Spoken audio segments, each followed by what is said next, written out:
ദയവായി എൻ്റെ വിമർശകരൊന്ന് ക്ഷമിക്കുക. ക്ഷമിച്ചില്ലെങ്കിൽ എനിക്കെന്ത് ചെയ്യാൻ പറ്റും?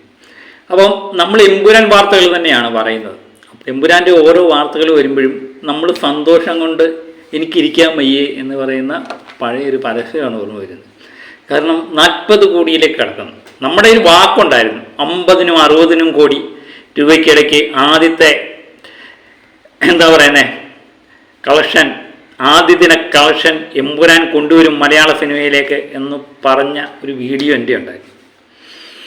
അപ്പോൾ എന്നേരം അതിൻ്റെ ഇടയ്ക്ക് താഴെ വന്ന് ഭയങ്കര തള്ളാണ് എന്നൊക്കെ പറഞ്ഞ് കമൻറ്റ് ചെയ്തവരുണ്ട്. മാന്യ അങ്ങനെയുള്ള വ്യക്തികളുടെ ശ്രദ്ധയ്ക്ക് എമ്പുരാൻ 40 കോടി പ്രീഫെയിൽ കടന്നിരിക്കുന്നു എന്നാണ്. ഇനിയും ചിത്രം ഇറങ്ങാൻ വേണ്ടി ഇനിയും 3 ദിവസങ്ങൾ ബാക്കിയുണ്ട്. അതിനിടയിലാണ് 40 കോടി കടന്നു എന്ന് വാർത്ത വരുന്നത്. അപ്പോൾ ഓവർസീസ് ഇതും പ്രകാരമാണ് ഏറ്റവും കൂടുതൽ കളക്ഷൻ നേടിയിരിക്കുന്നത്. കേരളത്തിൽ നിന്ന് 10 കോടിക്ക് മുകളിലുള്ള കളക്ഷനാണ് ഇപ്പോൾ പ്രീഫെയിൽ ഇനത്തിൽ വന്നിരിക്കുന്നത്. അപ്പം കേരളത്തിലെ 12 കോടി നിഷ്പ്രയാസം തകർക്കും. അത് 15 ആണോ 20 ആണോ ചെന്ന് നിൽക്കുന്നത് എന്ന് മാത്രമേ നമ്മൾ അറിയാനുള്ളൂ. ഇന്നലത്തെ വിശേഷങ്ങൾ പറഞ്ഞ കൂട്ടത്തിൽ ഞാൻ പല കാര്യങ്ങളും പറഞ്ഞു. പല തിയേറ്ററുകളിലും 24 മണിക്കൂർ ഷോ തുടർച്ചയായിട്ട് നടത്തുന്നു എന്ന് ഞാൻ പറഞ്ഞു. അത് രാഗം തിയേറ്ററിലെ പോസ്റ്ററൊക്കെ നമ്മൾ പങ്കുവച്ചിരുന്നു, PVRലെ. അങ്ങനെ മിക്കവാറും എല്ലാ തിയേറ്ററുകളിലും ഇങ്ങനെ 24 മണിക്കൂർ ഷോയ്ക്ക് വേണ്ടിയുള്ള മുന്നൊരുക്കത്തിലാണ്. അപ്പം മിക്കവാറും തിയേറ്ററിലെല്ലാം തുടങ്ങി. അപ്പോൾ ഏകദേശം ഒരു 4000 ഷോ എങ്കിലും ആദ്യ ദിനം തന്നെ റിലീസ് ചെയ്യാനുള്ള പരിപാടി തന്നെയാണ് ഇവർ തുരുക്ക് കൂട്ടുന്നത്. അതുമായിട്ട് ബന്ധപ്പെട്ട വാർത്തകളൊക്കെ വരുന്നുണ്ട്. അപ്പോൾ 4000 ഷോ, 4000-ന് മുകളിൽ പോകുമോ എന്നുള്ളതോ ഇല്ലയോ എന്നൊന്നും നമുക്കറിയില്ല. എന്നാലും 4000 നമുക്ക് വെച്ചാലും ഒരു 20 കോടിക്ക് അടുത്തെങ്കിലും ഇതിൻ്റെ ആദ്യ ദിന കളക്ഷൻ കേരളത്തിൽ നിന്ന് എത്തും എന്ന് തന്നെ ഞാൻ വിശ്വസിക്കുന്നു.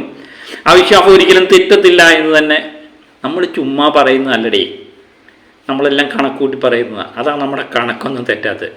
അപ്പം നമ്മൾ ഏതെങ്കിലുമൊക്കെ വാർത്തകളുമായിട്ട് ആദ്യമേയൊക്കെ വരുമ്പം പലരും വരെ ഇവൻ മോഹൻലാലിൻ്റെ പ്രേമിയായിട്ട് അങ്ങ് വന്നിരുന്ന് തള്ളുകയാണ്.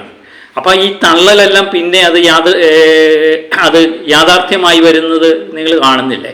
ഇപ്പം തന്നെ നമുക്ക് കുറച്ച് ദിവസം മുമ്പ് ചിന്തിക്കാൻ പറ്റുമായിരുന്നു 40 കോടി പ്രീഫെയിൽ നേടിയ ഒരു മലയാള ചിത്രം, അത് 3 ദിവസം മുമ്പ്. ചിന്തിക്കാനേ പറ്റത്തില്ല.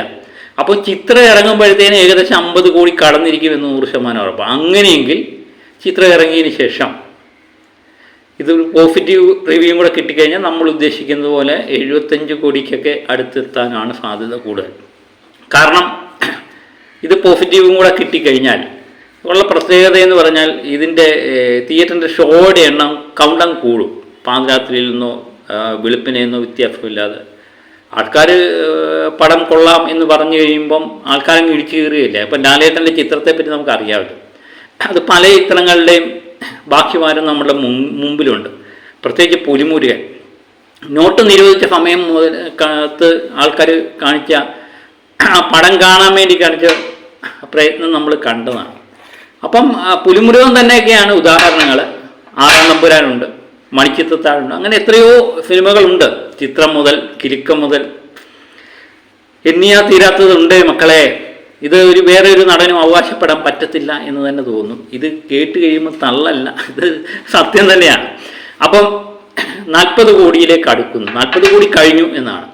അപ്പോൾ ഈ ചിത്രം റിലീഫ് ആകുമ്പോഴത്തേന് ഏകദേശം 50 കോടിക്ക് മുകളിൽ എത്തും എന്ന് തന്നെ നമ്മൾ പ്രതീക്ഷിക്കുന്നു. അങ്ങനെയെങ്കിൽ 60 കോടി നിഷ്പ്രയാസം മറികടക്കാൻ പറ്റും ആദ്യ ദിനം എന്ന് തന്നെ നമുക്ക് ഉദ്ദേശിക്കാം. അതുപോലെ തന്നെ ഇതിൻ്റെ 4 ദിവസത്തെ പ്രീഫെയിലും വന്നിട്ടുണ്ട്. അത് ഏകദേശം 60 കോടിക്ക് കഴിഞ്ഞു എന്ന് പറയുന്നു. ചിലത് 58 കോടിയുടെ കണക്ക് വരുന്നുണ്ട്. അതെനിക്ക് തോന്നുന്നു രാവിലെ കിട്ടിയ കണക്കാണ് 58. ഇപ്പം 60 കോടിക്ക് മുകളിലുള്ള പ്രീഫെയിൽ നേടിയിരിക്കുന്നു എന്നാണ് നമുക്കറിയാൻ പറ്റുന്നത്. അപ്പോഴാദ്യ ദിനം ഈ സിനിമ ഏതായാലും ഒരാഴ്ച കൊണ്ട് 100 കോടിക്ക് മുകളിൽ, ഒരാഴ്ച വേണ്ട 3-4 ദിവസം കൊണ്ട് തന്നെ 100 കോടിക്ക് മുകളിൽ നേടും എന്ന് ഏകദേശം ഉറപ്പായി. അത് കൊള്ളത്തില്ലെന്ന് പറഞ്ഞാലും ഇത് 100 കോടി നേടും. അത് പെട്ടി വന്ന കാശാണ്, അത് ഏകദേശം ഉറപ്പായി. ഇനി ഈ ചിത്രം ഏത് ലെവൽ വരെ പോകും എന്നുള്ളത് മാത്രമാണ് ഇനി നമ്മൾ അറിയുന്നത്. നമ്മളുടെ സ്വപ്നം എന്ന് പറയുന്നത് 500 കോടിയാണ്. അതിലേക്ക് അടുക്കുമോ? അതിലേക്ക് അടുക്കാൻ ഭയങ്കര കടമ്പകളുണ്ട്. കാരണം നമ്മുടെ കേരളം മാത്രം വിചാരിച്ചാൽ പറ്റത്തില്ല. ഹിന്ദി മേഖലയിലും അതുപോലെ ബാക്കിയുള്ള രാജ്യങ്ങൾ, എനിക്ക് വിദേശ രാജ്യങ്ങളെല്ലാം നമ്മൾ പ്രതീക്ഷിച്ചതിൻ്റെ അപ്പുറം പ്രതികരിക്കുന്നുണ്ട്. അല്ലെങ്കിൽ അവിടെ നിന്നൊക്കെ 22 കോടി 30 കോടിയൊക്കെ വരിക എന്ന് പറഞ്ഞ് നമുക്ക് ചിന്തിക്കാൻ പോലും പറ്റില്ല. പിന്നെ തമിഴ്നാട്ടിലെ നമ്മുടെ അവസ്ഥ കണ്ടു. ഏകദേശം 1 കോടി രൂപയോളം പ്രീഫെയിലായിട്ട് അടുക്കുന്നു എന്ന് പറയുന്നു. അതുപോലെ കർണാടകത്തിൽ മികച്ച പ്രതികരണം തന്നെ കിട്ടുന്നു. 4 കോടി രൂപയ്ക്കടുത്ത് കർണാടകത്തിൽ നിന്ന് പ്രീഫെയിലായി എന്ന് പറയുന്നു. ബാക്കിയുള്ള സ്ഥലങ്ങളിലും കൂടെ പെയ്യെ മതി. അപ്പം പടം ഇനി 3-4 ദിവസമുണ്ട്. അന്നേരം പെയ്യെ മാറിയാൽ മതി മക്കളെ, അത് പെയ്യെ മാറിയാൽ മതി. നമ്മൾ പേടിക്കേണ്ട കാര്യമില്ല. അങ്ങനെയെങ്കിൽ ഇത് 500 കോടിയിലേക്ക് എത്താൻ പറ്റും എന്ന് നമ്മൾ പ്രതീക്ഷിക്കുന്നു. 500 കോടി എന്ന് പറയുന്നത് മലയാള സിനിമയെ സംബന്ധിച്ച് ഒരു ഭയങ്കര സംഭവമാണ്. നമ്മൾ പുറത്തു നിന്നൊക്കെ ബാഹുബലിയൊക്കെ വരും, പിന്നെ ബാഹുബലി, ലിയോ, പിന്നെന്താ സലാറ്, കൽക്കി, അങ്ങനെയൊക്കെയുള്ള ചിത്രങ്ങൾ വരുമ്പം RRR എന്നൊക്കെയുള്ള ചിത്രങ്ങൾ വരുമ്പോൾ നമ്മൾ ഈ 100 കോടിയും 500 കോടിയൊക്കെ ഇവർ മേടിച്ചു. പുഷ്പ നേടി എന്നൊക്കെ പറയുമ്പോൾ നമ്മളൊരു എന്താ പറയുന്നത്, നമ്മുടെ മലയാളത്തിന് ഈ ഒരു അവസരം എന്നാണ് ഉണ്ടാകുന്നത് എന്ന്. അപ്പം നമ്മൾ പലപ്പോഴും ചിന്തിക്കും, സിനിമയെ ഇഷ്ടപ്പെടുന്നുണ്ട് നമ്മൾ പലപ്പോഴും ചിന്തിക്കും ഇതുപോലെ മലയാളത്തിൽ നിന്ന് ഏതൊരു ചിത്രമാണ്. എനിക്ക് നായകനെന്നുള്ളൊരു പ്രത്യേകതയൊന്നുമില്ല. ലാലേട്ടൻ്റെ ചിത്രം വന്നാൽ ഏറ്റവും സന്തോഷം എന്ന് മാത്രമേ ഉള്ളായിരുന്നു. ഏതെങ്കിലും നടൻ വന്നാലും നമുക്ക് സന്തോഷമായിരുന്നു. കാരണം മലയാള നടനാണല്ലോ. അതാണ് മലയാളത്തിലുള്ള നമുക്ക് സ്നേഹം. അപ്പം പൊതുവെ അത് ലാലേട്ടനായിരുന്നെങ്കിൽ എന്ന് നമ്മൾ ആഗ്രഹിക്കാറുണ്ടായിരുന്നു. അത് ലാലേട്ടൻ. പിന്നെ എൻ്റെ മനസ്സെപ്പോഴും പറയുന്ന ഒരു കാര്യമുണ്ട്, അതൊരു സത്യം തന്നെയാണ്. മോഹൻലാൽ അല്ലാതെ ഇപ്പം ഇൻഡസ്ട്രിയിൽ നിൽക്കുന്ന ആരെ കൊണ്ടും ഈ ലെവലിലേക്ക് എത്താൻ പറ്റില്ല എന്ന് 100% ഉറപ്പായിരുന്നു. കാരണം അതങ്ങനെയാണ്. ഇനി നമ്മൾ ഈ ചില കാര്യങ്ങളൊന്നും പറഞ്ഞിനിയും പലരെയും വിഷമിപ്പിക്കുന്നില്ല, അതങ്ങനെയാണ്. നമ്മുടെ മനസ്സിലെ ചിന്താഗതിയാണ്. പലർക്കും പല ചിന്താഗതിയാണ്, അവരെ ഞാൻ കുറ്റപ്പെടുത്തുന്നൊന്നുമില്ല. അപ്പോൾ ഇങ്ങനെയൊക്കെയുള്ള കാര്യങ്ങളാണ് രാവിലെ മുതൽ വരുന്നത്. അപ്പം തമിഴ്നാട്ടിലെ കളക്ഷൻ കൂടി വരുന്നു. പെയ്യെ ആണെങ്കിലും 1 കോടിക്കടുത്ത് എത്തി നിൽക്കുന്നു എന്ന് പറയുന്നു. അതുപോലെ കർണാടകത്തിലെ കളക്ഷൻ അതിവേഗം ബഹുദൂരം എന്ന് പറഞ്ഞ പോലെ. അപ്പം ചിലവരുടെയൊക്കെ ഇത് കണ്ടു കഴിഞ്ഞാൽ നമുക്ക് മനസ്സിലാകുന്നു, കൊച്ചിയൊന്നും അല്ല ഇതിൻ്റെ എമ്പുരാൻ്റെ പ്രഭവ കേന്ദ്രം, ബാംഗ്ലൂരാണ് എന്ന് പറയുന്നു. ബാംഗ്ലൂരിൽ 617 ഷോയോളം ഒരു ദിവസത്തേക്ക് ഒറ്റ ദിവസം അവിടെ റിലീസാകുന്നു. അപ്പോൾ അവിടുത്തെയൊക്കെ കണക്കുകൾ കൃത്യമായിട്ട് കിട്ടിക്കഴിഞ്ഞ് കഴിഞ്ഞപ്പോൾ നമ്മളൊന്നും ഉദ്ദേശിക്കുന്ന തലത്തിലല്ല. ഇന്നലെ ഞാൻ പറഞ്ഞു 35 കോടി എന്ന് പറഞ്ഞപ്പോൾ ഇന്നലെ തന്നെ ഞാൻ രാവിലെ വൈകുന്നേരം വീഡിയോ ചെയ്തപ്പോൾ പറഞ്ഞു 40 കോടി കടന്നു കാണും. ഏകദേശം 40 കോടി കടന്നു എന്നുള്ളത് രാവിലത്തെ വാർത്തയിൽ നിന്ന് നമുക്ക് മനസ്സിലായി. അപ്പോൾ അത് ഞാൻ പറഞ്ഞത്, ഇപ്പം നമ്മൾ വീഡിയോ ചെയ്ത് കഴിയുമ്പോൾ അത് 45 ഒക്കെ ആയിട്ട് മാറും. ഇന്നൊരു പക്ഷേ 45 മുകളിലേക്ക് മാറുമെന്ന് ഏകദേശം ഉറപ്പാണ്.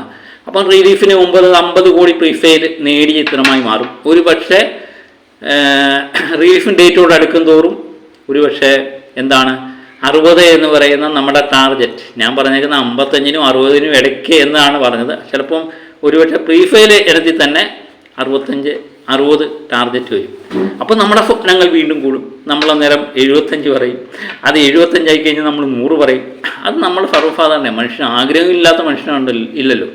അപ്പം മോഹൻലാലിൻ്റെ ഒരു ചിത്രം, അല്ലെങ്കിൽ എനിക്ക് തോന്നുന്നു എമ്പുരാനെ പറ്റി ഞാൻ ചിന്തിക്കുന്നത് വേറെ ഒന്നുമല്ല, മോഹൻലാലിൻ്റെ ചിത്രം എന്നുപരി ഒരു മലയാള സിനിമ ഈ പടവുകൾ കയറി പോകുന്നത് കാണുമ്പോൾ തന്നെ നമുക്കൊരു സന്തോഷമാണ്. നമ്മൾ മലയാളി ആയതുകൊണ്ടാണ് നമുക്കങ്ങനെ തോന്നുന്നത്.